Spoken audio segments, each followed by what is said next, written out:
Baik, terima kasih. Izinkan saya untuk share screen ya di materi saya. Oh, ini baru sampai ke sini. Ya. Oke, mudah-mudahan sudah terlihat file ya. Nah, nanti berarti sambil saya ini kan ya. Oke. Terima kasih. Saya sambil ini dulu, nge-share ini dulu. Oke, sebentar. Ini nanti mudah-mudahan yang masuk bisa ini semuanya ya, karena kalau saya udah share itu biasanya nanti agak-agak sulit nih untuk memasukkan. Berarti nanti saya izin ada ini ketua kelasnya ya, nanti ada Ustadz. Oke, terima kasih sudah bergabung, sudah ada 17 orang. Nanti ada Ustadz Mahfud ya, boleh saya jadikan ini co-host ya, nanti mungkin itu bisa dinikan atau kita bisa inikan untuk semuanya. Menjadi rekan penyelenggara, kemudian ketua kelasnya siapa ya? Kalian tahu nggak ketua kelasnya siapa ya? Ada Ustadz Baihaqi yang rajin nih kayaknya nih. Pak Arif, Pak, ketua kelasnya Pak Arif. Ustadz Arif ya? Ustadz Arif Awaludin ya? Oke, Ustadz Arif saya jadikan ini ya. Co-host ya, nanti mungkin kalau pas saya udah presentasi kemudian ada yang masuk nanti boleh diinikan. Jadi silakan dulu kalau yang ingin sholat dulu, saya akan mulai ya, kemudian nanti akan ada juga nanti diskusi dan mungkin tanya jawab, dan mungkin kalau berkenan nanti saya akan bertanya gitu ya, jadi silakan boleh sholat terlebih dahulu. Baik, saya akan izin presentasi. Tadi sudah terbuka ya di sini ya. Oke, saya juga live di ini juga di YouTube saya juga. Ya, mudah-mudahan sudah terlihat dengan jelas ya. Simple saja Anda melakukan presentasi kepada semua orang. Ya. Oke, saya akan notifikasi. Sudah terlihat dan suara saya sudah jelas? Sudah, Pak. Oke, sudah ya. Baik, terima kasih. Saya akan mulai. Bismillahirrahmanirrahim. Assalamualaikum warahmatullahi wabarakatuh. Waalaikumsalam warahmatullahi wabarakatuh. Alhamdulillahirabbil alamin, wassalatu wassalamu ala asrafil anbiya'i wal mursalin wa ala alihi wa ashabihi wa man tabi'ahum bi ihsanin ila yaumiddin wa ba'd. Qala Allah Ta'ala fi kitabihil karim, a'udzu billahi minasyaitonir rajim. Bismillahirrahmanirrahim. Ya ayyuhalladzina amanu atiullaha wa atiur rasul wa ulil amri minkum. Fa in tanaza'tum fi syai'in farudduhu ila Allahi wa rasuli in kuntum tu'minuna billahi wal yaumil akhir, dzalika khairu wa ahsanu ta'wila. Wa qala azza wa jalla aidan, a'udzu billahi minasyaitonir rajim, bismillahirrahmanirrahim. Huwallazi ba'asa fil ummiyina rasulan minhum yatlu alaihim ayatihi wa yuzakkihim wa yu'allimuhumul kitaba wal hikmah wa in kanu min qablu lafi dhalalim mubin. Wa qala Rasulullah sallallahu alaihi wasallam, rawahu Ahmad anil Miqdam ibn Ma'di Qaraba al-Kindi qala Rasulullah sallallahu alaihi wasallam, ala inni utitul kitaba wa mislahu ma'hu, ala inni utitul qur'ana wa mislahu ma'hu, rawahu Ahmad. Wa aidan rawahu al-Malik wal Hakim qala Rasulullah sallallahu alaihi wasallam, taraktu fikum amroini lan tadillu ma tamasaktum bihima, kitaballahi wa sunnatar rasulih. Amma ba'd, fa inna astaqal hadits kitabullah wa khairal huda nabiyyu sallallahu alaihi wasallam.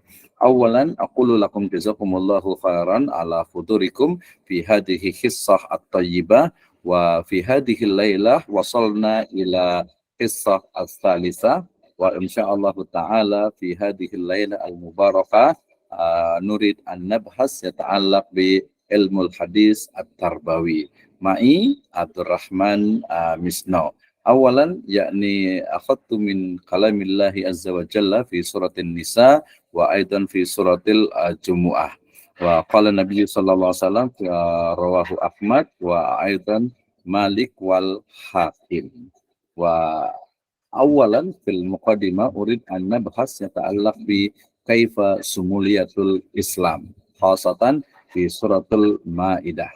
Wa aidan masadir yakni mada asy-syariah wa masadirul Islam fi suratul Nisa wa kaifa yakni tarikh tadwinul hadis wa ulumul hadis wa aidan kaifa tatbiq al hadis khasatan fi mada atau fi yakni at-tarbiyah. Baik, terima kasih Ibu dan Bapak sekalian, teman-teman semuanya, Ustadz dan Ustazah sekalian. Ini adalah pertemuan yang ketiga di mata kuliah hadis, ayat hadis tarbawi ya. Ini review ya, sangat basic sekali, sangat mendasar sekali, tapi menurut saya sangat penting, terutama kemarin ada beberapa mahasiswa yang mungkin berasal dari prodi atau program studi yang umum gitu ya, sehingga kemudian mungkin saya rasa perlu untuk memahami tentang ilmu hadis tarbawi ya. Kalau kemarin kita sudah belajar tentang Al-Quran wa ulumuhu ya, dan juga tafsirnya termasuk di dalamnya.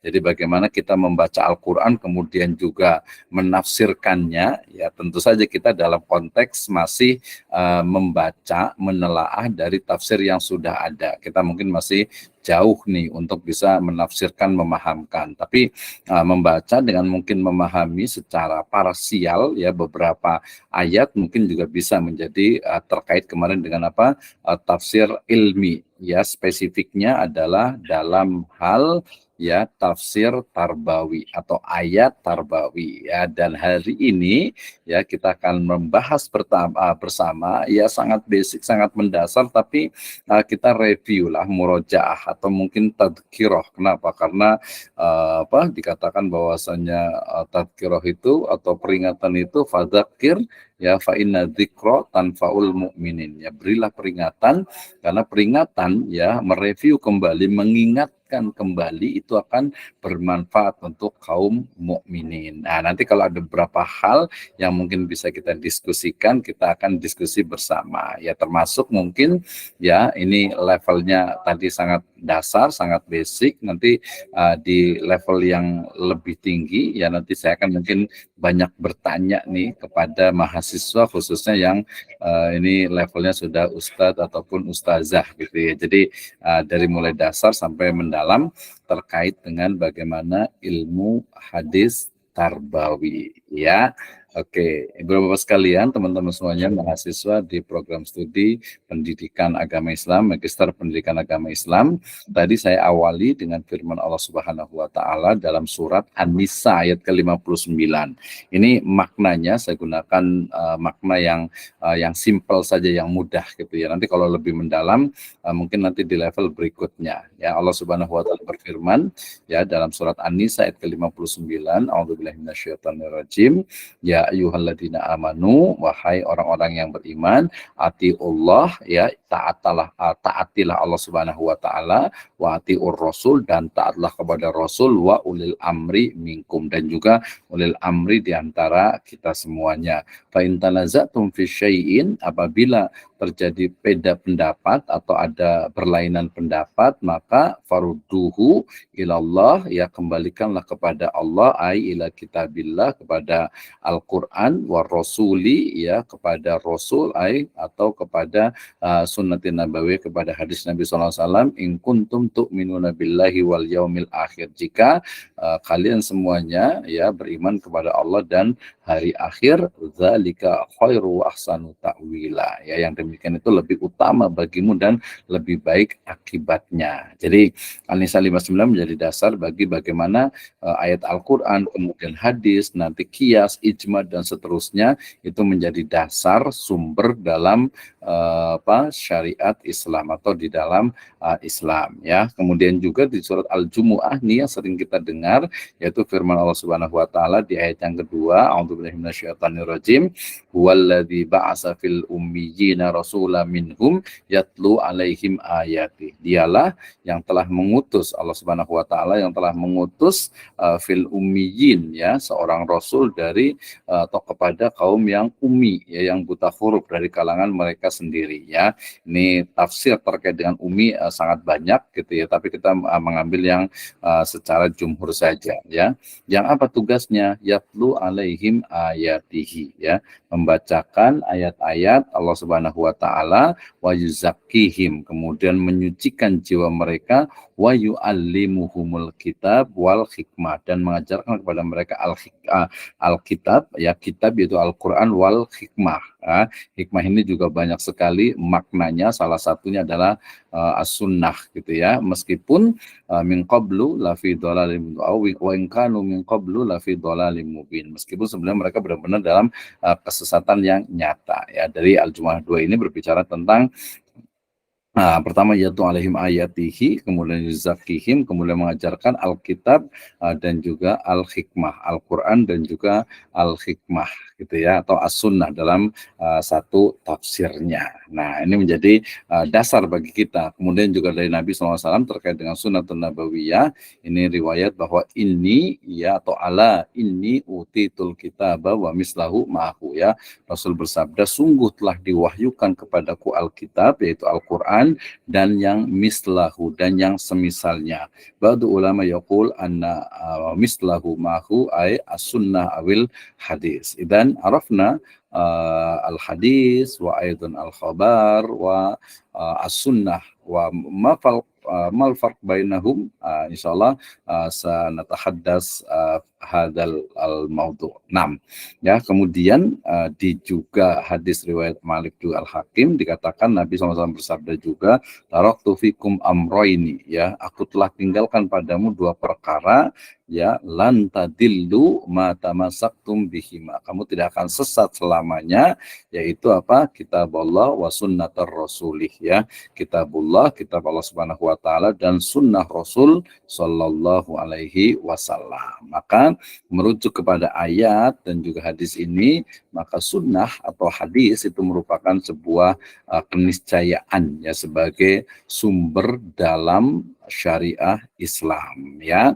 Nah, kita awali dengan bagaimana Allah Subhanahu wa taala berfirman bahwasanya al-yauma akmaltu lakum dinakum wa atmamtu alaikum ni'mati wa raditu lakumul islam madina. Artinya bahwa Islam itu sudah sempurna.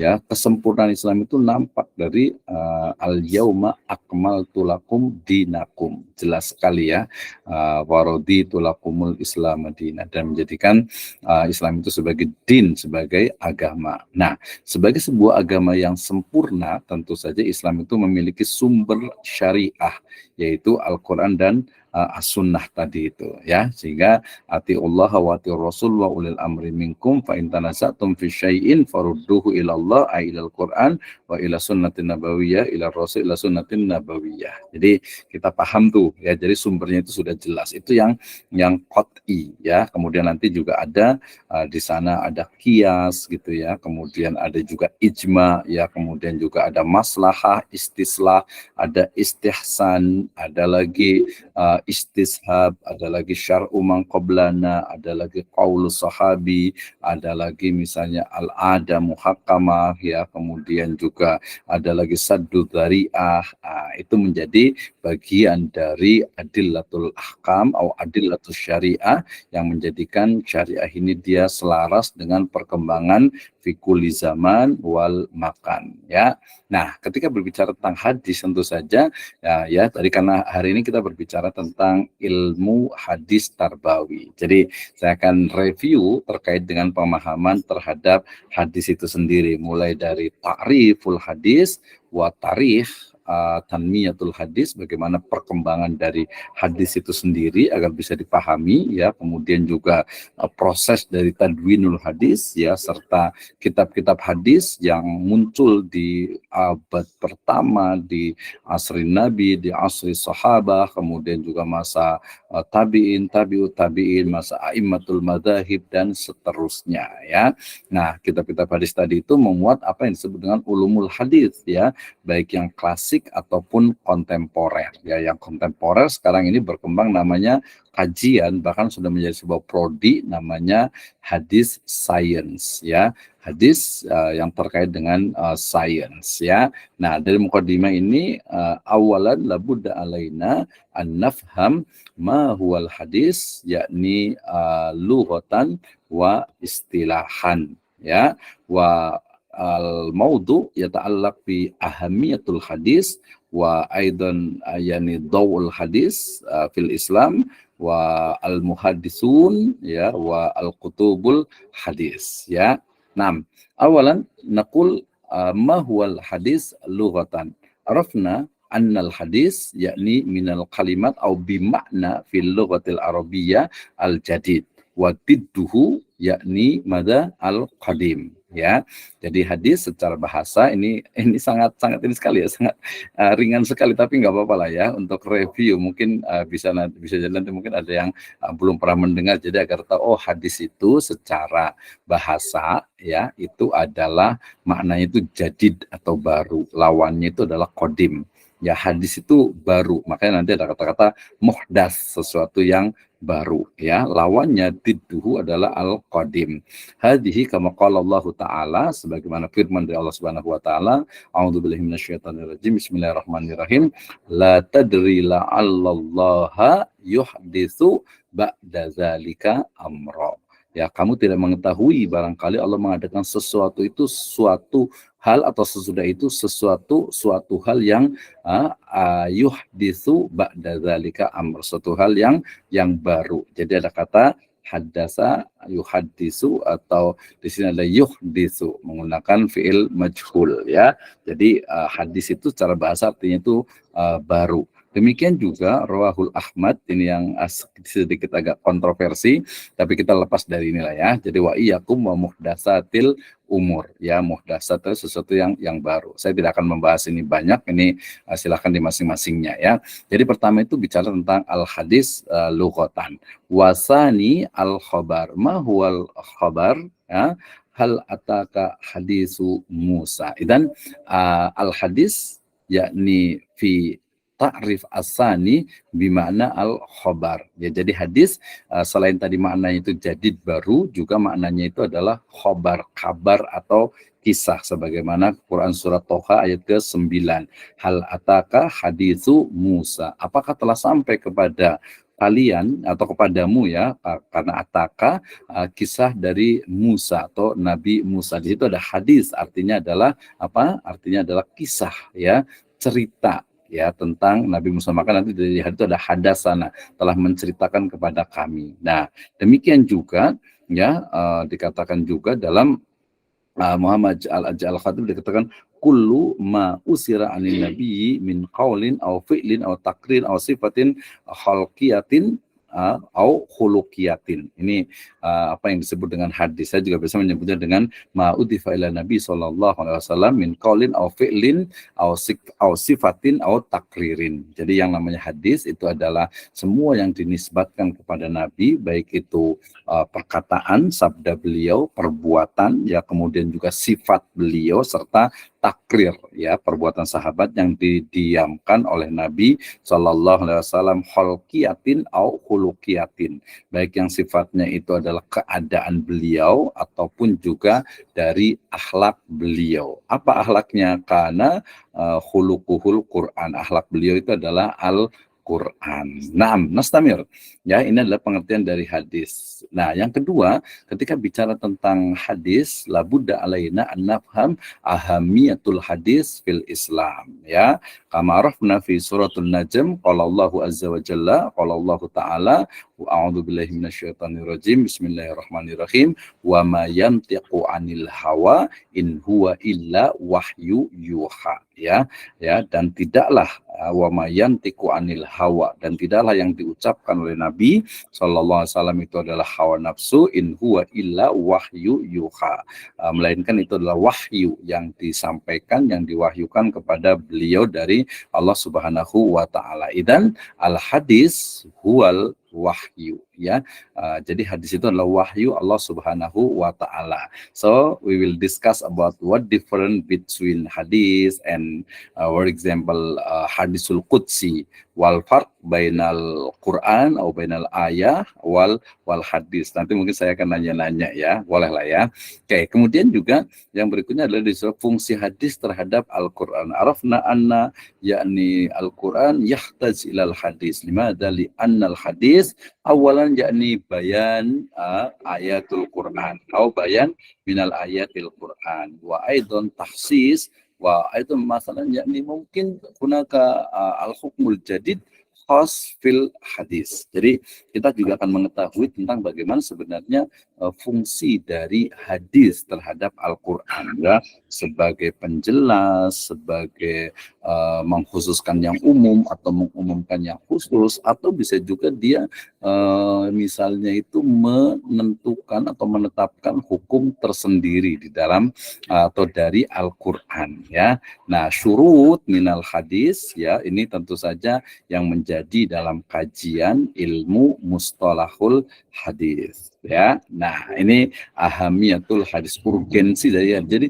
pentingnya hadis. Jadi nanti mungkin tadi ada beberapa pertanyaan yang mungkin ya kita diskusi lah, ya. Jadi kita bisa diskusi. Nah, tadi An-Najm ayat 3 dan 4 dikatakan a'udzubillahi minasyaitonirrajim, bismillahirrahmanirrahim. Wa ma yantiqu 'anil hawa in huwa illa wahyu yuha, ya. Dan tiadalah yang diucapkan itu oleh Nabi SAW Al-Quran menurut kemauan hawa nafsunya, in huwa illa wahyu yuha. Ucapan itu adalah wahyu yang diwahyukan kepadanya, kepada Nabi SAW. Demikian juga di surat An-Nahl ayat ke-44, bil bayyinati waz zubur wa anzalna ilaika dzikra litubayyina linnasi ma nuzila ilaihim wa la'allahum yatafakkarun, ya. Keterangan-keterangan mukjizat dan juga kitab-kitab, dan kami telah turunkan kepadamu Al-Quran agar kamu menerangkan, litubayyina linnas, ya, agar kamu menerangkan kepada umat manusia apa yang telah diturunkan kepada mereka, dan supaya mereka memikirkan, yatafakkarun, ya, nanti yatadabbarun Al-Quran dan seterusnya. Jadi di An-Nahl ayat ke-44 ini jelas sekali menunjukkan fungsi Nabi SAW, dan tentu saja ketika beliau sudah wafat, fungsi dari hadis ataupun sunnah yaitu litubayyina linnas, al-bayan lil ayat atau bayan, penjelasan bagi ayat-ayat Al-Quran, ya. Memang sebagian ada yang perlu dijelaskan, ada juga yang sudah qat'i. Naam, ini ahamiyatul hadis. Nah, ketika berbicara tentang syurutul hadis, ya, syarat-syarat dari hadis tentu saja nanti terkait dengan sahihul sanad, ya. Nah, ini masuk ke dalam ilmu mustalah hadis. Jadi hadis itu tentu saja harus yang sahih, ya. Nanti boleh juga ala madzhabul Imam Tirmidzi, menurut Imam Tirmidzi yaitu hasan atau hasan sahih, ya. Nanti kalau terkaitnya dengan yang dhaif, kan nanti ada dhaif yang dhaif jiddan, ada dhaif li ghairihi, nanti ada juga yang maudhu, ada juga yang israiliyat, gitu, ya. Itu nanti mungkin ada pembahasan khusus, tetapi minimal itu adalah sahihul sanad, yaitu perawi, orang yang meriwayatkan hadis itu dia thiqah, ya, dan juga tobaqotnya termasuk yang bagus, ya, sehingga nanti sahihul kitab ba'dal Quran yaitu sahihul Bukhari, Jadi hadis itu pertama ya harus sahih sanadnya, ya minimal tadi hasan. Kalau umpamanya dia dhaif berarti ma'a syawahid, ya. Sebagian juga mengatakan kalau untuk fadilatul a'mal la ba'sa bihi. Na'am, ya. Kemudian yang kedua adalah matan, tentu saja. Matan itu adalah akhir dari sebuah sanad yang biasanya berisi qala Rasulullah sallallahu alaihi wasallam atau kana Nabiyyu sallallahu alaihi wasallam. Ya tentu saja dia tidak bertentangan dengan Al-Qur'an dan juga riwayat yang lainnya, ya. Kalaupun nampak kelihatannya itu bertentangan, sebenarnya tidak, karena itulah pentingnya ilmu tafsir Al-Quran dan juga tafsir hadis, ya, ulumul Quran dan juga ulumul hadis, ya, dan juga tidak bertentangan dengan riwayat yang lainnya. Kalau bertentangan dengan riwayat yang lainnya, biasanya nanti di sana mungkin ada tarjih atau mencari yang lebih kuat gitu, ya, atau dengan metode-metode yang sudah dirumuskan oleh para al-muhaddisin dan juga fuqaha, ya. Faedah hadis ini biasanya terkait dengan hal-hal yang sifatnya i'tiqadi, ya, terkait dengan hal yang sifatnya itu keyakinan, ya. Kemudian juga ada yang amali, ada yang memang diamalkan, ya, ada juga yang fadilah, ya, artinya keutamaan. Misalnya ketika bicara yang paling gampang sekali hadis, misalnya innamal a'malu binniyat, ya, sesungguhnya amal itu tergantung kepada niatnya, berarti dia i'tiqadi, ya, walaupun nanti ada amalinya adalah faman kana hijratuhu ilallahi wa rasuli wa hijratuhu ilallahi wa rasuli wa man kana hijratuhu lidunya yusibuha aw imra'atan yankihuha fa hijratuhu ila ma hajara ilaih, ya. Ada juga yang fadilatul amal, ya, man salat, atau siapa yang salat dalam sehari itu, ya, masuk ke dalam yang sunnah nafilah, maka bunyalahul baitan fil jannah, yaitu merupakan hadis-hadis yang terkait dengan fadilah atau keutamaan. Man soma ramadana imanan wahtisaban, itu jadi bagian dari keutamaan. Man qoma ramadana, ya, kemudian juga man salakat tariqan, banyak sekali gitu, ya, yang sifatnya itu fadilah. Nah di sini biasanya ada perbedaan ikhtilaf tentang kalau yang hadisnya itu adalah lemah gitu, ya. Naam, hadhihi ya syurutul hadis. Banyak sekali tokoh-tokoh dari hadis, baik itu dari kalangan sahabat, tabiin, tabiut tabiin dan seterusnya. Ini hanya sebagai contoh saja gitu, ya. Yang lainnya tentu saja banyak sekali gitu, ya. Nah, ini contoh mungkin bagi ibu dan bapak sekalian, teman-teman semuanya mungkin ingin mengetahui tentang struktur hadis, ya. Jadi kalau yang sering kita baca hadis itu biasanya adalah langsung ke matannya saja, yaitu yang warna hijau. Padahal ya yang namanya hadis itu kalau kita melihat membuka Shahihul Bukhari, Shahihul Muslim, Sunan At-Tirmidzi, Ibnu Majah, Nasai dan yang lainnya, selalunya ada yang disebut dengan matan. Matannya itu yang hijaunya, matan pasti, ya. Tapi ada juga yang istilahnya di situ ada sanadnya. Nah, kita lihat sanadnya di situ mulai dari hadasana Ubaidullah ibni atau Ubaidullah ibnu Mu'adz. Artinya telah menceritakan kepada kami Ubaidullah bin Mu'adz, ya. Jadi siapa nih kaminya nih? Ya, sebelumnya lagi kita lihat berarti yang awalnya nih dari berarti sini adalah Imam Muslim. Jadi Imam Muslim ini telah diceritakan dari Ubaidullah bin Mu'adz, ya. Kemudian juga menceritakan juga dari Abi, ya. Jadi Mu'adz ini dari Ubaidullah itu misalkan dari Mu'adz, berarti siapa? Berarti Mu'adznya itu abinya atau ayahnya itu. Hadasana Asim, ya. Telah menceritakan juga Asim wa ibnu Muhammad bin Zaid bin Abdullah bin Umar an abihi. Berarti siapa tuh? Ya, yang pertama di situ ayahnya, an abihi qala Abdullah qala Rasulullah sallallahu alaihi wasallam, ya. Ini sampai kepada riwayatnya sampai kepada Abdullah. Abdullah siapa nih? Ya, di situ ada Abdullah bin Umar tentu saja di situ, ya. Ya, telah menceritakan kepada kami qala Rasulullah sallallahu alaihi wasallam. Nah, itu adalah sanad, ya. Rawinya berarti orang-orang yang meriwayatkan dari mulai Imam Muslim, Ubaidullah, kemudian Mu'adz, kemudian Asim, ya, kemudian juga abihi dari ayahnya Asim, ya. Kemudian juga dari Abdullah, ya, kemudian dari Abdullah ini langsung dari Nabi SAW, Abdullah bin Umar, ya. Nah, bunyal Islamu ala khamsin syahadati alla ilaha illallah wa anna Muhammadan abduhu wa rasuluhu wa iqamis shalah wa ita'iz zakah wa hajjil bait wa shaumi Ramadan, ya.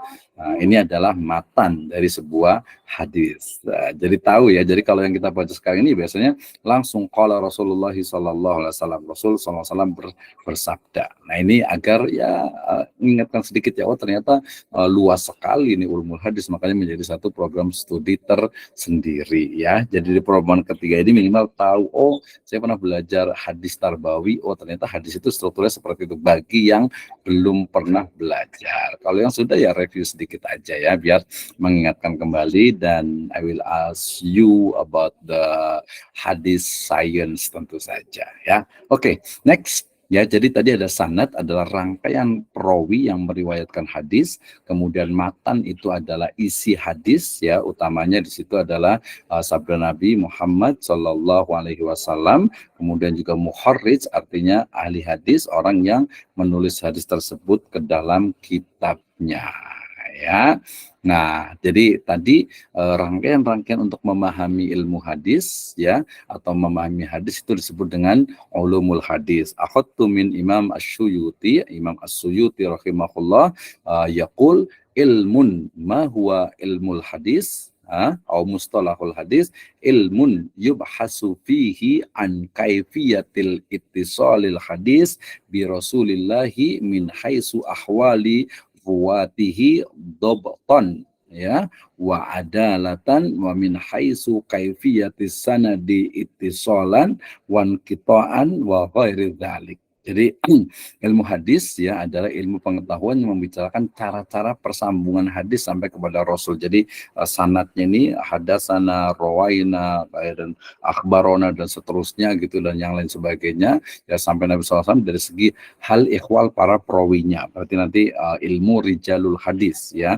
Jadi orang ini seperti apa? Apakah sikoh, apakah doif, apakah lemah ya, yang menyangkut kedobitannya. Jadi dia itu apakah bisa dipercaya ya, keadilannya dan juga bersambung serta terputusnya sanad dan sebagainya, dan juga yang lainnya, karena ada beberapa gitu ya bagian dari hadis. Intinya ilmu hadis itu ya ilmu mempelajari tentang hadis mulai dari sanadnya nanti sampai kepada matannya. Sanadnya berarti dalamnya itu ada tobakotnya, ada rawinya, sampai kepada metode atau cara dalam meriwayatkannya. Wa amma mustalahul hadis adalah al-ilmul ladzi yubhasu fihi mimma stalaha atau mimma stalaha alaihil muhaddisuna wa ta'arafuhu fima bainahum. Ilmu yang menerangkan pengertian-pengertian atau al-istilahat ya yang dipakai oleh para ahli hadis. Ini perkataan dari Ibnu Shalah. Jadi ada hadis, ada ulumul hadis, nanti ada mustalahul hadis, ada ilmu rawi, ada juga nanti ilmu rijal dan yang lainnya. Minimal kalau kita lihat ini ada dua, ada ilmu hadis riwayah dan juga ada ilmu hadis diroyah. Agak-agak mendalam, tapi menurut saya ini penting ya, karena tadi ya hadis tarbawi ya harus paham hadisnya dulu. Kalau tarbawinya, ayat-ayatnya, hadis-hadisnya itu bisa nanti dipelajari ya, bisa dipelajari dan juga nanti menjadi challenge tersendiri. Nah, ilmu hadis riwayah ya adalah ilmu hadis khasubir riwayatin. Huwa ilmun yu'rafu bihi aqwalur rasulillahi wa af'aluhu wa ahwaluhu wa riwayatuha wa dhabtuha wa tahriru al-fatiha. Yaitu ilmu hadis yang khusus tentang riwayat, yaitu ilmu yang dapat diketahui dengannya perkataan, perbuatan, keadaan Rasul serta periwayatan, pencatatan, penguraian lafaz-lafaznya ya. Nah, ini masuk ke dalam apa? Ilmu hadis riwayah ya. Kemudian kalau objek dari ilmu hadis riwayah itu adalah cara meriwayatkan hadis ya. Jadi cara meriwayatkannya baik secara penerimaan, jadi apakah dia mengijazahkan atau mungkin menceritakan atau mungkin memberikan apa semacam imla, menuliskan dan seterusnya, itu ilmu riwayah ya. Jadi cara menyampaikan seorang rawi kepada rawi yang lainnya. Nah, ini yang bisa menjadi penting. Kemudian juga cara pemeliharaan hadis, yaitu mungkin dengan hafalan, dengan penulisan, atau mungkin juga dibukukan. Ya, ini juga bisa menjadi bagian. Nah, tujuan dan urgensi dari ilmu hadis riwayat itu adalah agar hadis itu tidak lenyap dan sia-sia serta terhindar dari kekeliruan dan kesalahan dalam proses periwayatannya atau dalam penulisan dan pembukuannya. Ya, alhamdulillah kalau sekarang kita tinggal buka hadis web, kutubutis gitu ya, kemudian juga islam.web dan lain sebagainya gitu, itu sudah sangat mudah sekali, banyak sekali aplikasi yang bahas tentang hadis. Jadi termasuk juga Jawamiul Kalim ya, kemudian juga misalnya Maktabah Syamila, Maktabah Al-Kubro gitu ya, banyak sekali. Saya juga punya kumpulan kitab tentang ulumul hadis, tentang ilmu hadis gitu ya, itu pakai bahasa Arab juga sangat banyak sekali. Tapi ini sekilas agar ya kita tahu lah, walaupun di Magister Pendidikan Agama Islam, tapi kita menggunakan kata-kata pendidikan atau Magister Pendidikan Agama Islam. Jadi ada Islamnya, jadi harus tahu juga tentang ilmu hadis ini. Yang kedua, ilmu hadis diroyah, yaitu wal ilmul halisul khasab bid diroyah. Jadi ilmun yu'rafu minhu haqiqatur riwayah wa syurutuha wa anwa'uha wa ahkamuha wa halur ruwati wa syurutuhum wa asnaful marwiyati wa ma yata'allaqu biha. Jadi ilmu hadis yang bertujuan mengetahui hakikat riwayat, syarat-syarat, macam-macam dan hukum-hukumnya, keadaan rawi, syarat mereka, jenis yang diriwayatkan, dan segala sesuatu yang berhubungan dengannya. Ya, Muhammad Ajaj Al-Khatib mengatakan bahwa ilmu diroyah ini adalah majmu'atul qawaidil masailil lati yu'rafu biha halur rawi wal marwi min haisul qabuli warad. Ya, ilmu hadis diroyah adalah kumpulan kaidah-kaidah dan masalah-masalah untuk mengetahui keadaan rawi dan marwi dari segi diterima dan ditolaknya. Ini bicara tentang hakikat dari riwayat, kemudian syarat-syarat surut dari riwayat, kemudian juga macam-macam riwayat, hukum riwayat, keadaan para rawi, syarat-syarat mereka, sampai jenis yang diriwayatkan ya, apakah itu mutasil juga atau munqati gitu ya. Ini masuk ke dalam ulumul hadis atau mustalahul hadis ya. Jadi ini nggak saya bahas panjang lebar, intinya adalah kalau kita ingin membahas tentang hadis tarbawi, ya berarti pilih hadis yang sahih, yang hasan, atau mungkin dhaif ma'a syawahid ya. Itu terutama di nanti fadilatul akmal gitu ya, hakikat dari riwayat dan seterusnya. Nah, ini objeknya tadi sudah dipahamkan, ilmu dirayah itu lebih kepada ittisalul sanad, termasuk juga sikotus sanad. Jadi ternyata ya ini umat Islam ya, di mana sebuah riwayat dari Nabi SAW itu diriwayatkan secara turun-temurun, secara terus-menerus sampai kepada para imam ahli hadis yang mengumpulkan, yang menuliskan hadis ya. Nah, tujuannya banyak sekali tadi ya, topik-topiknya juga bicara tentang hadis itu apakah sahih, hasan, dhaif, maudhu, israiliyat gitu ya. Kemudian juga cara penerimaan, tahamulnya, kemudian juga adanya gitu ya. Kemudian juga nanti ada jar wa ta'dil terhadap rawi tersebut, kemudian juga bagaimana ahwalur rawi ya, sampai kepada bagaimana pembahasan-pembahasan terkait juga dengan pembukuan dari hadis itu sendiri. Wah, panjang ya. Kalau bicara tentang hadis, ya karena banyak sekali para orientalis yang mengatakan bahwa hadis itu kan ditadwin atau dibukukan atau dikumpulkan itu setelah Nabi SAW itu wafat, bahkan pada tahun lebih kurang antara tahun 99 sampai 101 Hijriyah. Ya, artinya sudah berlalu gitu ya. Kenapa kok masih percaya? Nah, itu berarti tadi kurang paham tentang ilmu ulumul hadis, ilmu hadis dan mustalahnya ya, bahwa hadis Nabi SAW gitu ya, bagaimana di masa beliau, kemudian bagaimana di masa sahabat, bagaimana di masa tabi'in ya, proses dari tadwinul hadis, kemudian juga hadis masa Imam ahli hadis, kitab-kitab hadis, sampai kepada ikhtisar ya. Misalnya ya, ketika fi asril wahyi takwin ya, di masa Nabi SAW, hadis itu memang sebagian besar itu tidak dituliskan ya, karena nanti ada beberapa riwayat riwayat yang menunjukkan tentang bagaimana hadis itu ya dilarang untuk ditulis, la taktubu anni siwal Quran wa may yaktub fal yamkhuh wa hadisu anni, ya.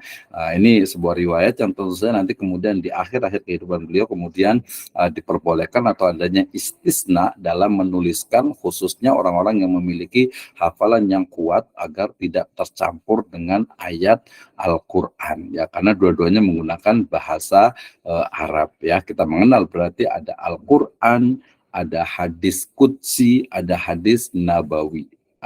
Ya, nanti mungkin saya tanya nih ya perbedaan dengan persamaannya nih. Nanti kalau yang mau ditanya lah ya, kalau yang enggak ya enggak apa-apa ya. Ini metode metode Nabi dalam menyampaikan hadis ya. Ini dalam bentuk pengajaran, kemudian juga melalui tertulis juga dan didiktekan gitu ya.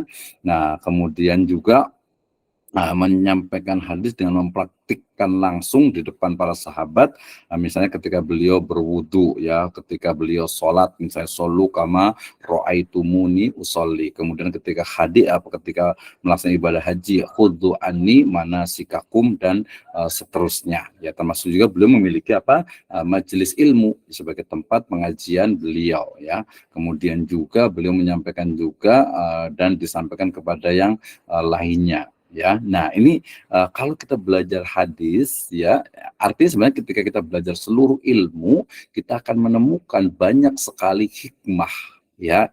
Hikmah di sini iktibar ya, dari kenapa misalnya Nabi itu menikahi Aisyah ya, binti Abu Bakar yang masih muda gitu ya. Kenapa beliau kemudian menikahi ya beberapa orang wanita misalnya. Ya, kita akan menemukan itu. Salah satunya adalah bagaimana ketika hadis kalau tidak ada Aisyah ya, tentu saja dengan takdir Allah Subhanahu wa taala, tentu saja kisah-kisah beliau ketika berada di rumah itu tidak bisa diriwayatkan. Para sahabat tidak mungkin tinggal di rumah Nabi terus, sehingga harus ada seseorang yang tinggal bersama Nabi ya dan mengetahui bagaimana ya keseharian ya beliau, dan istri Nabi lah yang meriwayatkan ya, biasanya terkait dengan masalah-masalah pribadi ya, cara tidur beliau, cara tahajud beliau, kemudian juga pakaian beliau ya, dan juga keseharian beliau yang merupakan bagian dari sunnatin nabawiyah ya.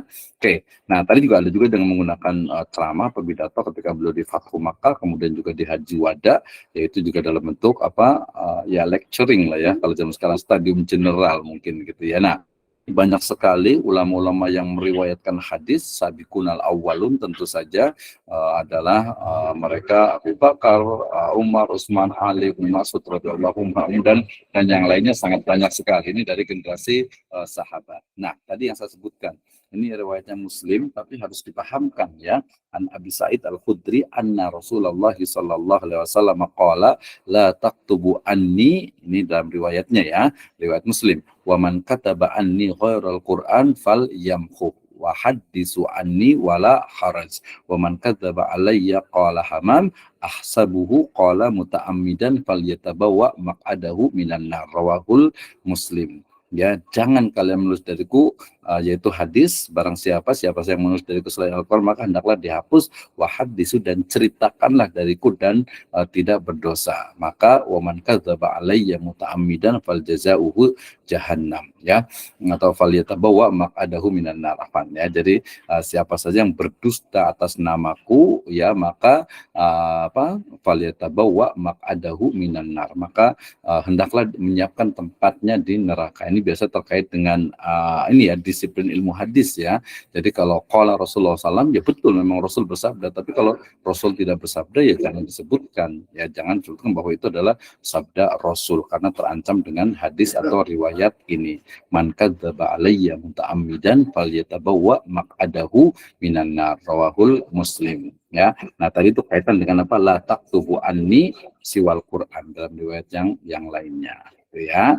Nah, kemudian qala al-Khatib qala khataba Rasulullah sallallahu alaihi wasallam fi fathi Makkah ila anna qala uktubu li Abi Syad.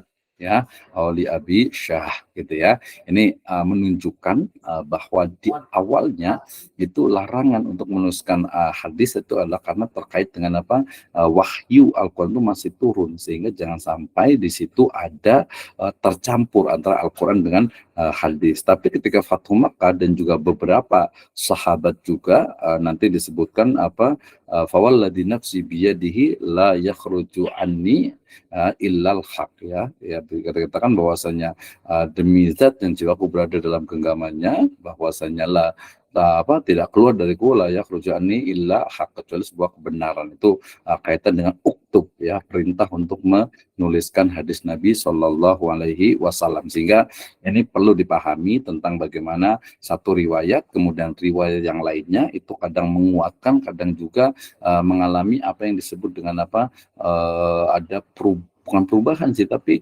awalnya itu dilarang kemudian diperbolehkan. Misalnya juga yang sangat masyhur itu adalah kuntu nahaitukum an ziyaratil kubur, ya.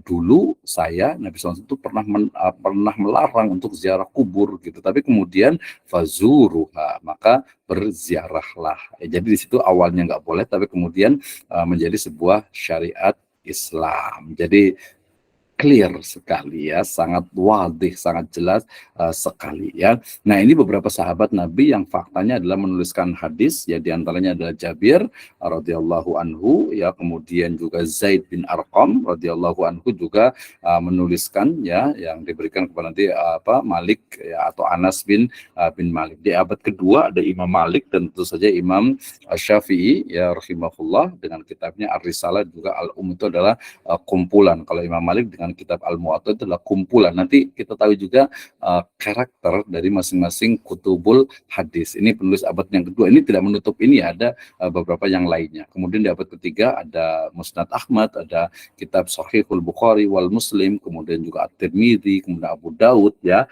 Kemudian muncul juga kitab Ikhtilaful Hadis karya Imam Syafi'i juga. Setelah itu juga Al-Hadis itu ada Imam Ahmad bin Hanbal, ada Ishaq bin Rahawi, ada Ali bin Al-Madini, Yahya bin Ma'in, dan seterusnya, yang secara turun temurun atau secara sistematis, secara rangkaian itu saling bersambung, ya. Maka di penulisan abad keempat dan kelima itu sudah ada kitab Mustalahul Hadis, ada Mustadrak lil Hakim, ada Mustakhrajat, dan juga kitab Ma'ajim, ya. Nah, pada abad yang keenam ini juga muncul kitab Al-Mawdu'at Ibnul Jauzi, ya, kitab yang membawa hadis-hadis maudhu, palsu dan juga dusta, dan menjelaskan letak kepalsuannya. Ada juga ahkam, misalnya juga dalam syariat Islam seperti Umdatul Ahkam, karya dari Imam Abdul Ghani Al-Maqdisi. Ya, di abad ke-7 dan juga ke-9 kitab Qoribul Hadis, ya, ada Takhrij Hadis Ibnu Hajar Asqalani, kemudian juga kitab Zawaid, ada Qayatul Maqsud bi Zawaidil Musnad Imam Ahmad, ada Al-Jawami, ya. Kemudian juga kita sampai kepada hadis di Nusantara juga. Jangan lupa juga, ya, bahwasanya kita tinggal di Indonesia. Nah, tentu saja kita tidak ketinggalan dalam hal ilmu pengetahuan dalam berbagai hal, ya. Di antaranya bagaimana kehadiran Islam di Nusantara, kemudian sangat kentalnya ilmu syariah, kemudian juga ilmu fikih, kemudian juga ilmu tasawuf juga, kemudian ilmu hadis, penulisan hadis Nusantara, sampai bagaimana nih masa depan hadis di Indonesia. Sekarang sudah ada ASILHA, Asosiasi Ahli Hadis Indonesia. Ada ketuanya itu guru saya, Profesor Dr. Anton, saya lupa nih, ya, Anton, ya, Prof. Anton itu, ya, dari UIN UIN Bandung, ya. Nah, ini ketika bicara tentang kenapa kemudian Islam di Nusantara ini juga mengenal hadis, ya. Kenapa? Karena dua elemen, ya, di dalam Al-Quran dan hadis, ya, itu tidak bisa dipisahkan gitu, ya. Bahkan dikatakan wa mislahu ma'ahu. Nanti I have question for you, ya, about the Al-Quran and hadis, ya.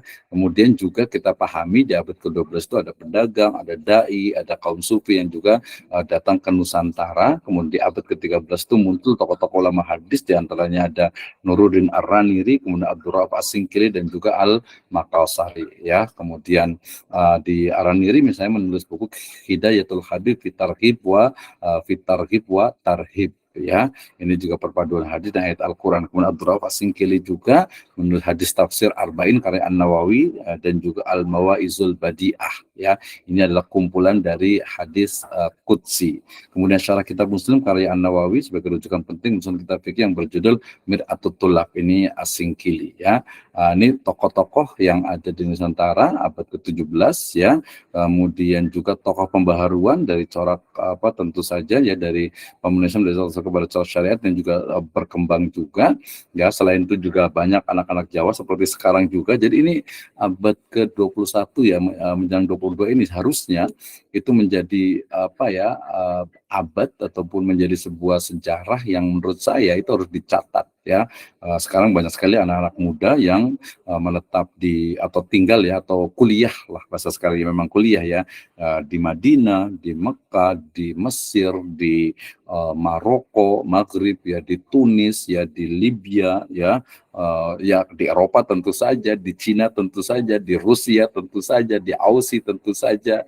Nah, ini kayak gimana nih ya, seperti apa ke depannya ya, termasuk juga yang ada di Persia gitu ya, kan cukup banyak di India juga gitu ya. Nah, seperti apa nih ya, ini kisah masa lalu yang bisa jadi akan terulang lagi ketika anak-anak muda itu kemudian kuliah di luar negeri dan pulang ya biasanya membawa ideologinya, biasanya ini yang terjadi. Tentu saja ada Kiai Haji Hasyim Asy'ari rahimahullahu taala ya, sebagai pendiri pesantren Tebu Ireng, ini kayaknya bisa jadi tesis ya, kalau menurut saya ini sangat luar biasa. Beliau menulis tentang risalah Ahlus Sunnah wal Jamaah yang sangat kental sekali dengan hadis. Abad ke-20 di Nusantara ya, ini kajiannya lebih kepada pembahasan tentang terkait dengan misalnya bagaimana majalah Al-Imam ya, yang menjadi pengkajian model baru terhadap hadis yang banyak dipengaruhi oleh Muhammad Takhir yang merupakan murid dan juga dari dari murid dari Muhammad Rashid Ridho, dan tentu saja kita bisa lepaskan di Abduh juga, dan juga bagaimana pola jadi ngomongin tentang sejarah jadinya ya. Ini beberapa riwayat sejarah, pembahasannya sangat banyak sekali.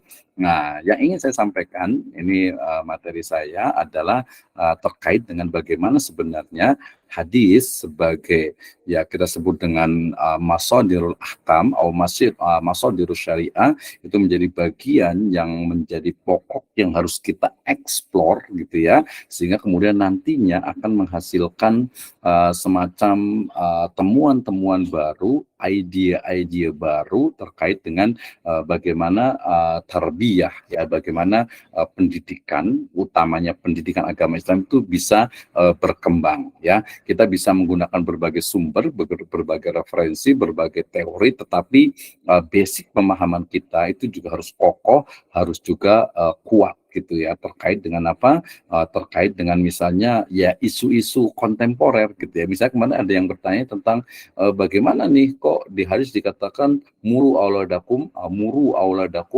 bisolati fi sab'in fadribuhum. Wah, ini melanggar hak asasi manusia nih berarti gitu ya. Nah, gimana kemudian juga bagaimana ketika anak misalnya yang paling maunya mau dikhitan misalnya, lu kasihan sekali nih masih kecil gitu ya, atau mungkin ada juga yang khitan misalnya bagi wanita misalnya, itu melanggar hak asasi manusia tuh gitu ya, dan lain sebagainya, terutama tadi isu-isu kontemporer. Termasuk juga tugas dari intelektual muslim, tugas dari akademisi muslim itu adalah bagaimana mereaktualisasi atau rethinking ya dari mungkin bagian-bagian syariah ini yang mungkin perlu adanya interpretasi baru ya, atau mungkin perlu adanya misalnya itu ada model pengembangan dari hadis. Saya dulu kemarin sudah menyebutkan misalnya sekarang lagi tren misalnya tentang game online misalnya. Mungkin nggak nih kita mengembangkan game online berbasis misalnya hadis Ya, misalnya hadis yang Abdullah bin Abbas, ya gulam inni u'allimuka kalimat ihfadillah yahfadka ihfadillah tajidhu tujahaka idza sa'alta fas'alillah wa idza sta'anta fasta'in billah dan seterusnya gitu ya. Nah, itu pasti mungkin nggak nih ya dengan di era internet ini, di era digital ini kemudian kita bisa mengembangkan itu. Saya rasa why not gitu ya, kenapa tidak, saya rasa sangat mungkin gitu ya. Nah, tinggal dari apa kreativitas kita nih ya, kita mau apa enggak nih ya, kita mengembangkan atau mungkin kita hanya mengikuti yang sudah ada. Dan remember, we are in the level of master ya, kita adalah berada di level master yang harus we have to develop the theories from the Islamic source tentu saja gitu ya.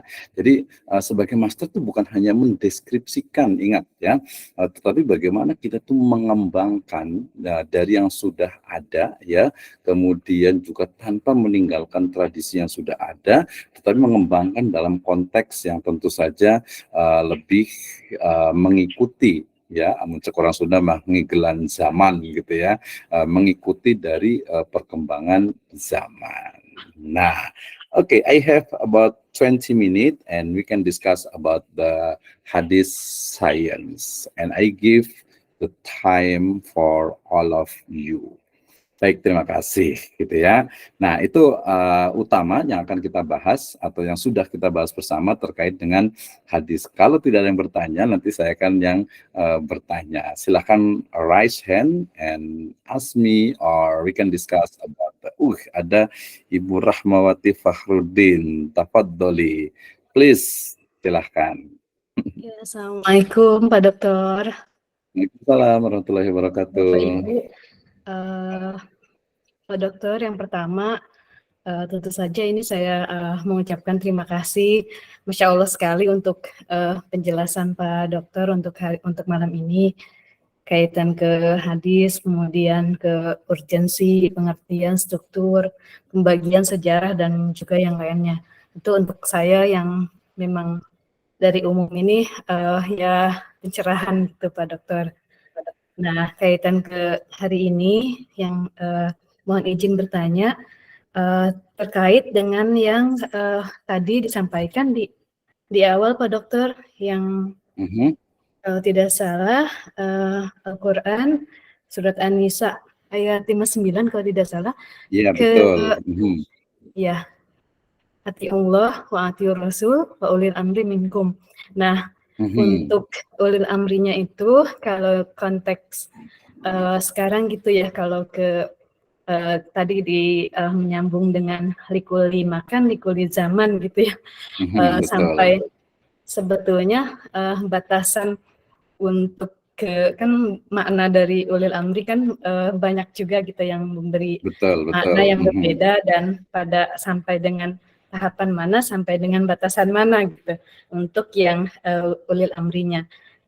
Yang kedua, ini sedikit menyambung dengan yang pertemuan kemarin untuk yang tafsir itu kan kaitan ke pemaknaan ya, kemudian juga metode-metodenya gitu. Ada yang hadis, menafsirkan hadis dan ayat dengan ayat gitu sebagai penguat atau yang memang berhubungan terkait. Nah, yang ingin saya tanyakan Pak Dokter, untuk yang misalnya untuk menafsirkan hadis atau memberi makna itu, apakah memang ada kriteria khusus atau kualifikasi syarat memang si A ini begini memang udah bisa menafsirkan gitu. Terima kasih.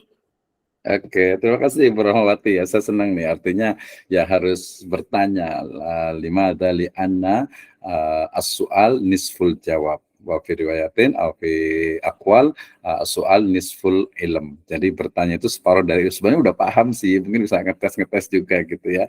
Tapi saya ingin semuanya, karena kita belajar bareng-bareng nih, saya ingin sebelum saya jawab, saya lempar dulu nih. Saya nanti akan jawab, tenang saja. Mungkin ada yang mau menjawab nih tentang makna ulil amri minkum ya. Atiullaha wa atiur rasul wa ulil amri minkum ya, menggunakan kata-kata wa mal makna ulil amri fi hadhil al-ayah. Tafadhol, silahkan ada yang mau mengomentari, mungkin kan sudah sholat semuanya nih ya, ada Ustadz Asep, Iman, ada Ustadz Muhammad Idris mungkin, ada Ustadz Dede, ada Ustadz Muhammad Mahfud gitu ya. Jadi nah, kita ingin berdiskusi bersama nih, silahkan ada yang mau berkomentar, mudah-mudahan tidak hanya mendengarkan saja gitu ya, tetapi juga kita bisa aktif berdiskusi. Oh, Ustadz Alvin Kudratullah, tafadhol, silahkan Ustadz mau berkomentar, silahkan. Kalau umpamanya sinyalnya kurang bagus, suaranya aja nggak apa-apa, silahkan. Assalamualaikum warahmatullahi wabarakatuh. Waalaikumsalam warahmatullahi wabarakatuh. Mangga, Bang Risa. Itu kalau makna yang ati'ullaha wa ati'ur rasul, berarti kan kita kan disuruh taat kepada Allah dan ulil amri.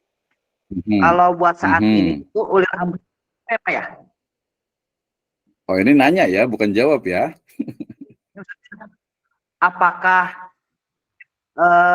ulil amri itu presiden kah? Apakah ulil amri itu MUI kah? Ulil amri itu para ulama kah gitu? Oke, ini bertanya berarti ya, bukan menjawab ya. Ya. Sedangkan Oke, Indonesia ini namanya ulil amri.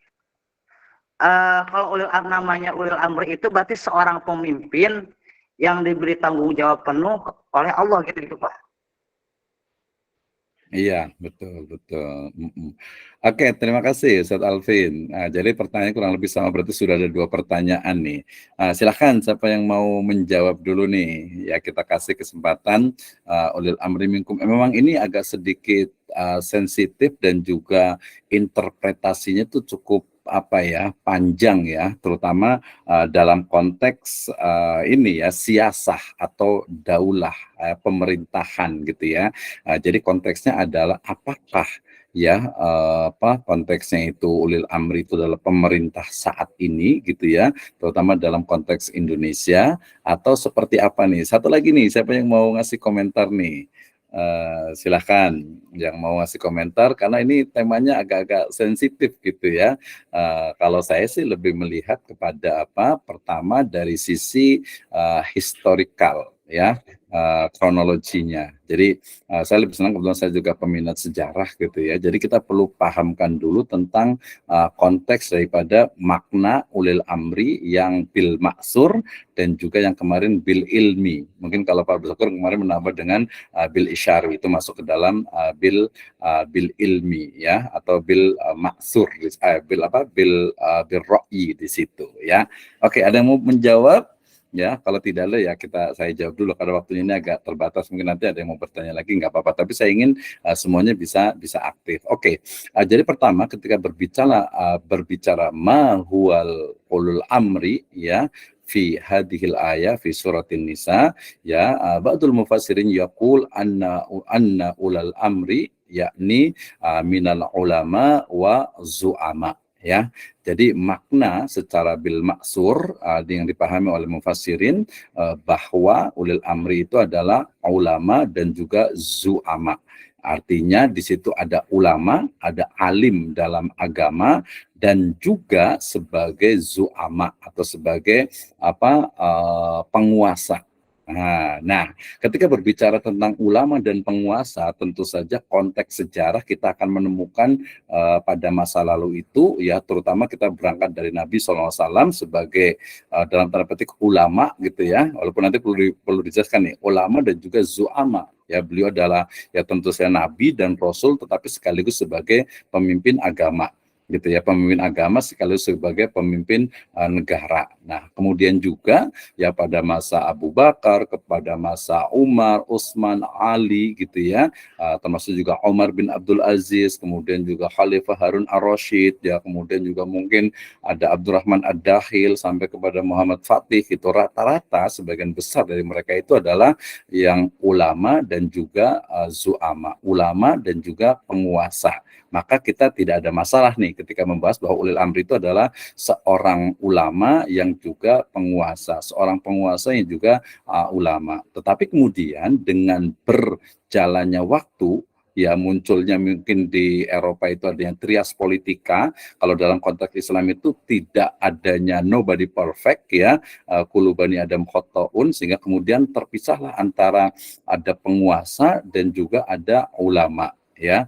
Ada seorang yang memang seorang penguasa, dia seorang ya kita sebut saja sultan atau raja, tetapi di sisi lain juga ada seorang ulama gitu ya, ada ahli ilmunya. Nah, disitulah mulai terpecah sehingga kemudian makna ulil amri itu yang mana nih? Udah nggak bisa dua-duanya. Ini perspektif saya ya, sangat subjektif sekali. Nah, tetapi kemudian ketika itu tidak ada, ketika tadi sosok satu yang disebut dengan tadi zillullah fil ard, makanya ada khalifatullah fil ard gitu ya. Kalau umpamanya di Jawa itu ada mangku bumi itu artinya khalifatullah gitu ya. Itu sosoknya itu sudah tidak ada gitu. Sosoknya dalam artian sudah terpisah menjadi dua sehingga adanya penguasa dan juga ulama ya. Nah, kemudian dari situlah ya ringkasnya kemudian muncullah MUI dengan presiden. Presiden sendiri adalah bagian dari trias politika, tentu saja adanya eksekutif, yudikatif dan juga legislatif ya. Nah, dari situ kemudian yang mana nih? Ya, tentu saja dalam makna yang tafsiran klasik kita masih bisa menggunakan kedua-duanya.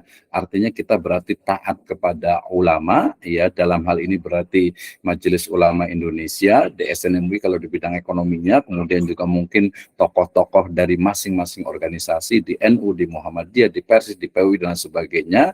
Tetapi di sisi lain kita juga sebagai warga negara juga memiliki kewajiban juga untuk taat kepada pemerintah. Pemerintah dalam konteks eksekutif itu adalah presiden. Tetapi ya begitu sempurnanya Islam sehingga kemudian ketaatan ini juga ada batasannya. La ta'ata li makhluk fi maksiatil khaliq. Jadi sangat jelas sekali ya. Jadi ini mungkin sangat subjektif saya, tapi saya lebih cenderung mengatakan kalau konteks sekarang berarti ati Allah wa ati Rasul wa ulil amri minkum, berarti adalah ulil amri itu adalah kita mesti taat kepada ulama ya. Ulamanya yang mana? Ya silakan saja masing-masing kembali kepada keyakinannya masing-masing. Maksudnya itu MUI, mungkin dari NU, dari Muhammadiyah, dari Persis, dari PWI dan sebagainya gitu ya. Tetapi kemudian kita sebagai warga negara juga kepada wajib taat kepada pemerintah, dalam hal ini adalah eksekutif berarti adalah presiden. Batasannya tentu saja ketaatan yang bukan dalam hal yang sifatnya itu fi maksiatil khaliq.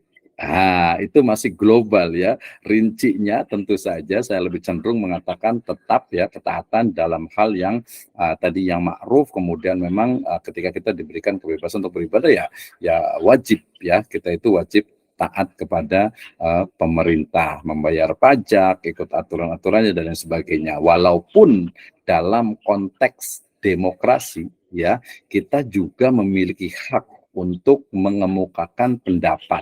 Nah, ini juga penting juga nih. Akhirnya kita bertemu berhadapan-hadapan antara baina suro, antara suro ya wa amruhum suro bainahum dengan demokrasi, sehingga muncullah ada yang menyebutnya dengan demokrasi Islam, ya musyawarah, mufakat dan lain sebagainya. Sehingga panjang ya ceritanya. Nah, kalau kaitan dengan lepas dari itu semuanya, saya tertarik ketika berbicara tentang politik itu berbicara tentang politik pendidikan. Background saya di ekonomi sebenarnya, tapi saya juga politik ekonomi. Tapi politik pendidikan menurut saya itu menjadi hal yang penting. Bagaimana pendidikan khususnya nih ya, spesifik pendidikan agama Islam kemudian dipengaruhi oleh nuansa politik yang ada, sehingga banyak sekali guru itu yang selalu mengeluh ini kurikulum tuh berganti-ganti gitu ya. Sekarang sampai kurikulum merdeka. Seperti apa nih kurikulum merdeka? Apakah terkait dengan istilahnya itu politik dalam konteks kebijakan gitu ya, atau kita mungkin diam aja udah ngikut saja gitu. Nah, kalau menurut saya kita sebagai seorang akademisi apalagi level master harus berpikir dalam itu harus kritis. Tadi ya, merujuk kepada negara kita juga yang demokrasi itu sangat terbuka sekali gitu ya, sangat terbuka untuk apalagi ini ide-ide gagasannya. Misalnya nih Bu Rahmawati yang tidak setuju nih, misalnya ini pelajaran agama cuma 2 jam, cuma 3 jam gitu ya, kurang gitu ya. Kemudian juga materinya juga sangat sangat mungkin ya terlalu spiritual gitu ya, enggak mungkin kurang mendalam lah dari sisi ininya. Nah, itu tugas kita bersama ya. Nah, berarti kesimpulannya adalah ulil amri dalam konteks sekarang dalam sependek pengetahuan saya itu adalah ulama saat ini, kemudian juga pemerintah dalam konteks la ta'ata fi makhluk li makhluk fi maksiatil khaliq. Jelas sekali. Oke, itu yang pertama.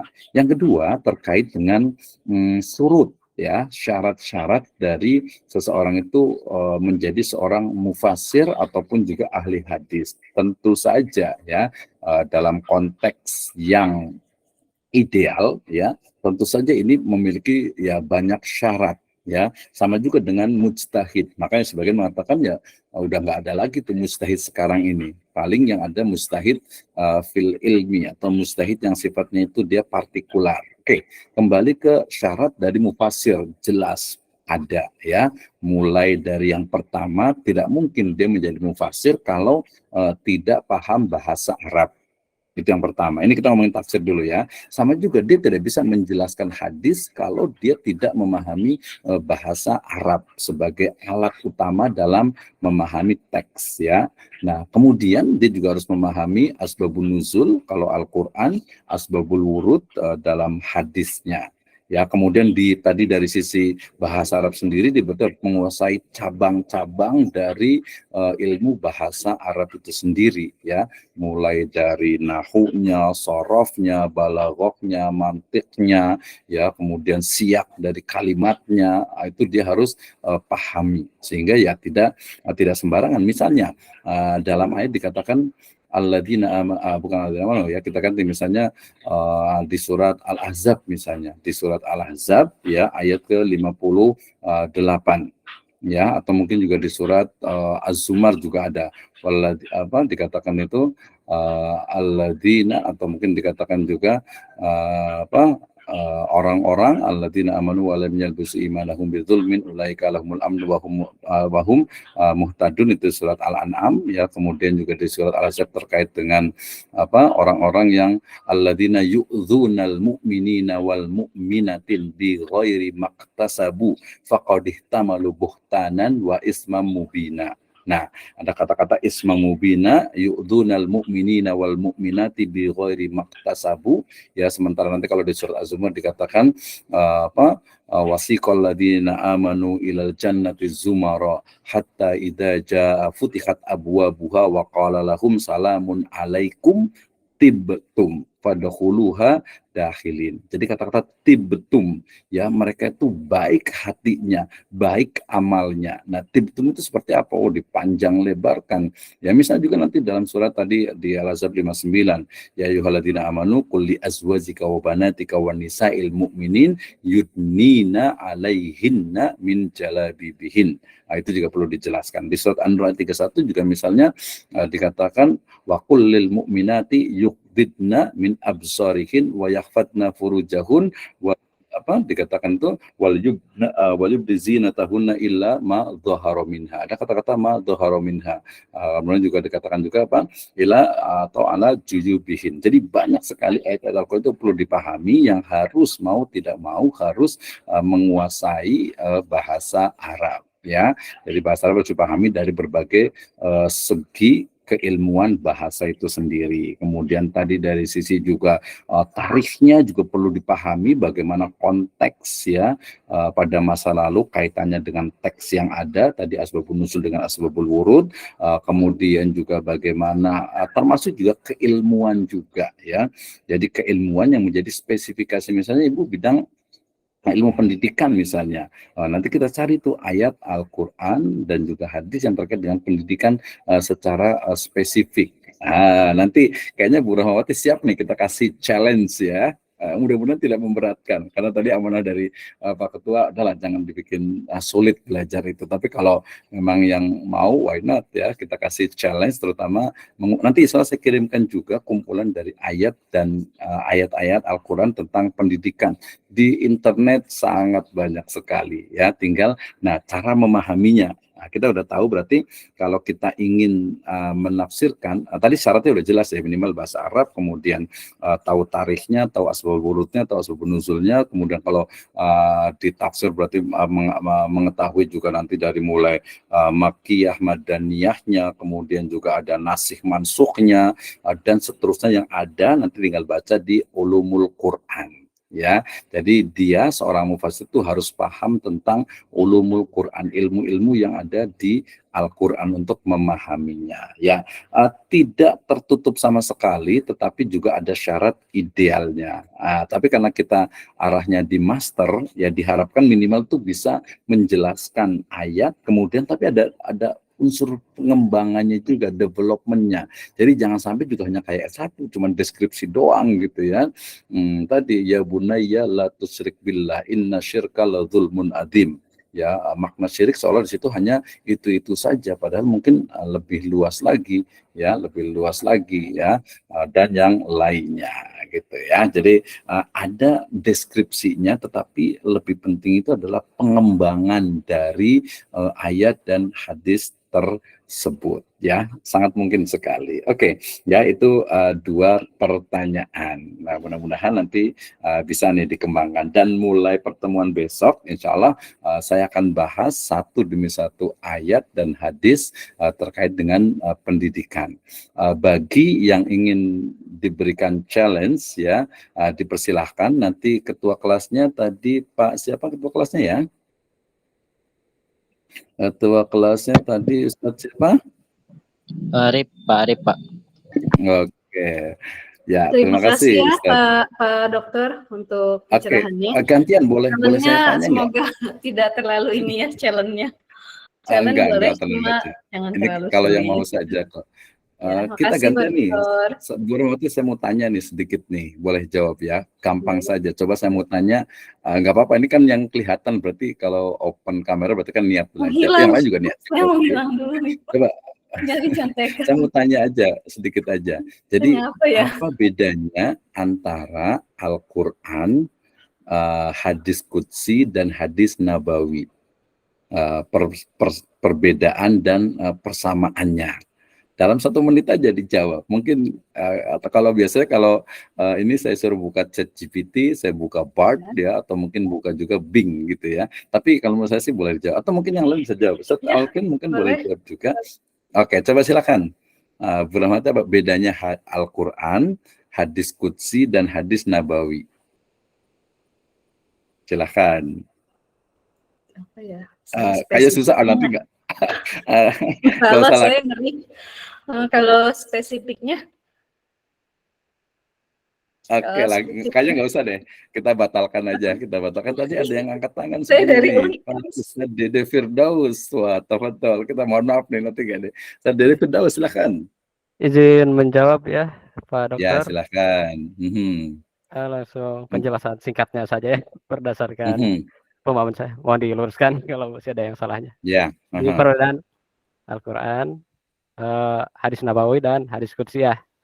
Jadi singkatnya Al-Quran itu adalah wahyu yang turun pada baginda Nabi ya, baik secara bahasa maupun maknanya langsung dari Allah ya. Kalau hadis nabawi itu adalah wahyu yang diturunkan pada Nabi, maknanya dari Allah tapi ucapannya berasal dari Nabi SAW ya. Kalau hadis qudsi adalah wahyu yang turunkan dari Allah pada baginda Nabi, baik maknanya dari Allah ya, ucapannya bahasanya dari Nabi, tapi ciri-ciri khususnya itu ada perkataan, ada kata-kata Allah SWT berfirman, biasanya ciri di hadis qudsi itu ya. Allah SWT berfirman. Jadi hampir sama dengan hadis nabawi, tapi ciri khasnya itu ada kata-kata sesungguhnya Allah SWT berfirman atau semisalnya. Ya, itu saja yang saya sampaikan. Terima kasih. Terima kasih Ustaz Dede Firdaus. Jadi ada qalallahu azza wa jalla. Jadi kalau tadi perbedaannya gitu ya, nanti banyak nih sebenarnya. Jadi kita harus bedakan antara levelnya sih. Kalau saya mau leveling itu pertama adalah ayat Al-Quran atau Al-Quran, yang kedua adalah hadis qudsi, yang ketiga adalah hadis nabawi. Hadis Nabawi itu ya hadis sebenarnya itu ya. Jadi Al-Qur'an itu adalah kalamullah, firman Allah Subhanahu wa taala yang lafaz, huruf dan maknanya itu datang dari Allah Subhanahu wa taala gitu ya. Nah, hadis qudsi juga sama tetapi dia berbeda dengan Al-Qur'an karena dia diriwayatkan dan tidak masuk ke dalam ayat Al-Qur'an, sehingga nanti membacanya kalau di Al-Qur'an itu dia satu pahala, satu huruf itu bisa 10 pahala, maka kalau umpamanya hadis qudsi dan hadis nabawi dia sifatnya global, ya dapat pahala membaca gitu, tapi tidak secara detail satu huruf 10 kebaikan atau 10 pahala. Kemudian hadis qudsi tidak bisa dibaca juga di dalam misalnya sholat ketika surat, karena dia bukan bagian dari surat. Ya, hadis qudsi sama dengan hadis nabawi ya, karena riwayatnya bisa jadi mungkin ada yang riwayatnya itu lemah juga karena dia ada cara periwayatannya. Nah, hadis nabawi atau hadis itu sendiri berarti yang datang dari Nabi ya, artinya bahwa lafadznya dari Nabi tapi maknanya dari Allah Subhanahu wa taala. Ketiganya sama-sama wahyu, dan ketika wahyu itu benar dalam artian itu sahih, kalau hadisnya berarti itu kedudukannya adalah wa mislahu ma'hu, yang semisal atau yang sama. Jadi kedudukannya saya ingin menyampaikan bahwa hadis itu kedudukannya, hadis qudsi, hadis nabawi itu ya sama dengan wahyu, sehingga ya kita tidak boleh membedakan oh ini cuma ada di hadis, di Al-Qur'an tidak ada, tidak seperti itu, karena sesuatu yang ada di Al-Qur'an dan sesuatu yang ada di hadis itu juga hukumnya dalam konteks sebagai sebuah syariat itu sama, kecuali dalam konteks fikih nanti ada disebut dengan ahkamul khamsah, ada hukum yang 5 ya, bisa jadi dia ada haram atau makruh atau sunnah atau mubah atau mandub gitu ya. Nah, itu masing-masing kembali kepada pembahasannya ya, sehingga nanti ada ayat Al-Qur'an yang memerintahkan ini ya, tapi kemudian ada hadis yang membatasinya atau mengkhususkannya. Nah, itu pentingnya untuk menyatukan, artinya bagaimana Al-Quran dan hadis itu ya memang dua hal yang tidak bisa dipisahkan. Makanya kalau mungkin ada ingkar sunnah misalnya gitu ya dipertanyakan, berarti mereka mendapatkan riwayat Al-Quran itu dari mana dan lain sebagainya. Oke, itu Ibu Rahmati ya, mohon maaf nih jadi yang ditanya nih jadinya. Jadi kita belajar bersama dan insya Allah mulai pertemuan yang keempat kita akan bahas tentang masing-masing ayat dan hadis. Nanti kalau umpamanya siap gitu ya, ini kalau siap nih, kalau enggak janganlah ya, intinya jangan memberatkan, tapi untuk belajar boleh juga. Jadi belajar nanti kita akan tentukan misalnya ayat Al-Quran ini, atau mungkin kita maudhu'i itu artinya tematik gitu. Misalnya pengen misalnya kita dari awal nih, siapa yang mau membahas tentang ayat hadis pendidikan misalnya pranikah gitu ya, dari pranikah, kemudian menikah, kemudian pranatal sebelum kelahiran, kemudian ketika hamil, kemudian ketika lahiran, ketika batita, ketika balita, ketika 10 tahun, ketika remaja, ketika pemuda, syabab, ketika 20 tahun, ketika 30 tahun, 40 tahun, 50 tahun, 60 tahun, 70 tahun, 80 tahun, sampai pendidikan keliang lahat gitu ya. Itu masing-masingnya itu ayatnya, hadisnya kemudian dijelaskan. Itu baru ruang lingkupnya manusia. Kalau kita lebih luas lagi, misalnya suka pendidikan matematika, ada nggak ya ayat Al-Quran atau hadis yang berbicara tentang pendidikan matematika, pendidikan biologi, ya pendidikan mungkin fisika, ya pendidikan sosiologi, antropologi, ya pendidikan mungkin kesehatan, PJOK atau ya pendidikan jasmani dan olahraga misalnya, dan kesehatan misalnya, ada nggak nih? Nah, itu tugas kita bersama. Bahkan tadi sesuatu yang tidak terbayangkan oleh kita ya, maksudnya itu belum mungkin oleh orang itu, misalnya mohon maaf, misalnya ada pendidikan seksual misalnya gitu untuk anak, kan itu penting tuh ya, sekarang lagi ramai dalam Islam itu seperti apa?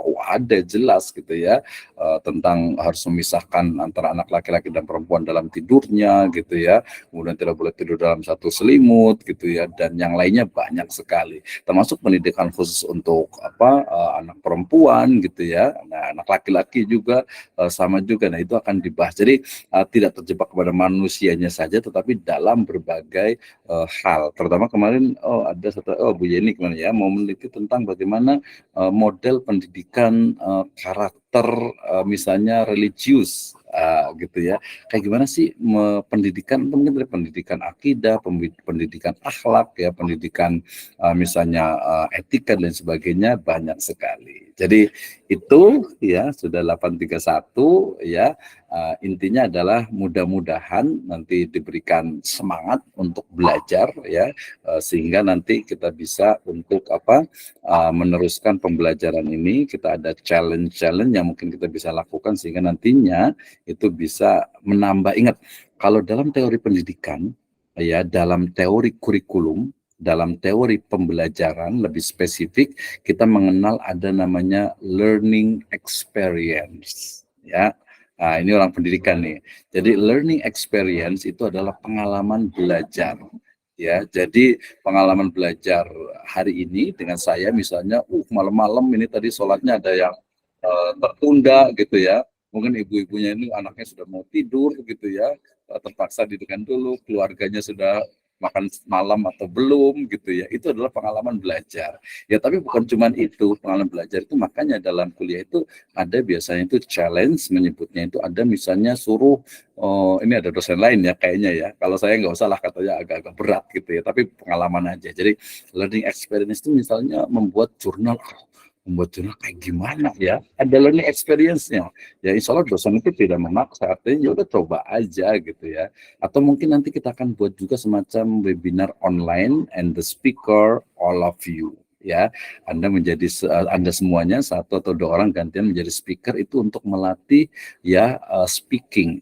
Jadi dalam kuliah saya pernah menyebutkan itu, kita belajar writing, kita belajar speaking, and then visiting maybe ya ke lembaga pendidikan dan yang lainnya, itu kita dilatih. Itu bagian dari learning experience ya. Kalau yang online ya berarti begini, tapi kalau yang kuliahnya mungkin ada yang pernah pengalaman mungkin S1-nya jauh ke Bandung gitu ya. Saya waktu S3 juga ke UIN Bandung, itu learning experience itu luar biasa sekali gitu ya.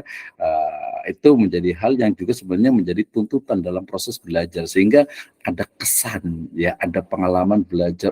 Dulu itu, apalagi nanti biasa kalau zaman dulu, sekarang udah nggak ada sih. Misalnya mengajukan tesis 3 kali ditolak gitu ya, skripsi sampai sama pembimbing itu dilempar, apaan ini, sampah katanya gitu ya. Nah, kita nggak seperti itu. Di Sirajul Falah udahlah kita ngikuti mahasiswa mau kuantitatif, mau kualitatif, mau mix, itu dipersilahkan, insya Allah tidak dipersulit. Tapi kalau yang ingin tantangan ya kita tantang, dalam artian itu oke, mau kemana nih ya. Dan ilmu itu dalam berbagai aspeknya itu sangat berkorelasi ya. Profesor Irwan Abdullah dari UIN Suska itu menyebutkan adanya interkoneksi dan interrelasi. Jadi nggak bisa tuh satu ilmu itu dia berdiri sendiri, pasti ada koneksi dengan ilmu yang lainnya. Tadi misalnya ilmu pendidikan agama Islam, nggak bisa tuh kalau nggak ngomongin politik, dalam artian itu politik pendidikan gitu ya. Nah, pendidikan agama Islam juga nggak bisa juga kita lepas dari misalnya tentang perkembangan dari IT, teknologi gitu ya. Makanya sekarang berkembang misalnya metode menggunakan virtual trip misalnya gitu ya. Nah, itu juga bagian dari model pembelajaran. Termasuk juga hari gini masih pakai UTS UAS gitu ya. Jadi kemarin alhamdulillah di kelas yang sebelumnya besok sih Sabtu ini ya, yang kelas S2 di kelas B1 dengan di kelas A2 saya mengajar itu kita udah nggak ada UAS, UTS itu nggak ada gitu ya. Jadi udah nggak ada zaman lagi, jawablah pertanyaan di bawah ini dengan jelas dan tepat, udah nggak ada tuh ya, nggak ada gitu ya. Jadi kita lebih kepada, ayo maunya apa nih? Mau jadi pembicara, kita akan buat kegiatannya. Mau menulis, kita bisa buat book chapter, kita bisa buat antologi, kita bisa buat bunga rampai, ya kita bisa buat jurnal juga kalau ingin belajar ya. Kalau ingin belajar khusus nanti kita akan buat khusus. Kalau perlu satu sesi saya nanti saya ajarkan membuat jurnal ya, atau mungkin juga membuat artikel, membuat book chapter, sampai nanti bimbingan saya setiap Senin insya Allah ada juga untuk program Tapi kebetulan kelas ini Senin belajar sih gitu ya, jadi saya nggak enak mau nge-share gitu ya. Jadi apa namanya, belajar tentang penulisan. Why we must to write thesis, for example, ya karena itu sebenarnya melatih kita untuk cara berpikir secara logis, sistematis dan empiris, ya. Don't forget, ya, jangan lupa bahwa yang namanya belajar itu adalah kita itu betul-betul harus yang disebut itu dengan istilahnya itu melatih. Jadi semuanya itu adalah melatih. Tesis itu melatih. Jadi challenging-nya. Jadi bukan tugas. Jangan pernah menganggap kuliah ini beban. Jangan pernah menganggap kuliah ini beban. Kalau beban, aduh berat. Jadi yaudahlah, enjoy aja. Insya Allah kita di Istiqlal Jepara juga dimudahkan. Wa may ya'mal mithqala dzarratin khairan yarah wa may ya'mal mithqala dzarratin syarran yarah. Nah, demikian dari saya. Jazakumullahu khairan ala ihtimamikum. Nanti kalau ada pertanyaan bisa di WA saya, bisa di Facebook saya, di Instagram saya, di akun YouTube saya juga ada. Boleh dilihat rekaman ini juga insya Allah ada juga gitu. Yang kemarin juga ada juga. Nanti kalau ada pertanyaan di nomor WhatsApp saya ada, dan saya sangat open untuk terbuka dengan berbagai pertanyaan, pemikiran kritis dan lain sebagainya. Jazakumullahu khairan ala ihtimamikum wa khayyanah tatim bil hamdalah wa doa kafaratul majlis. Alhamdulillah. Alhamdulillah. Allahumma bihamdika.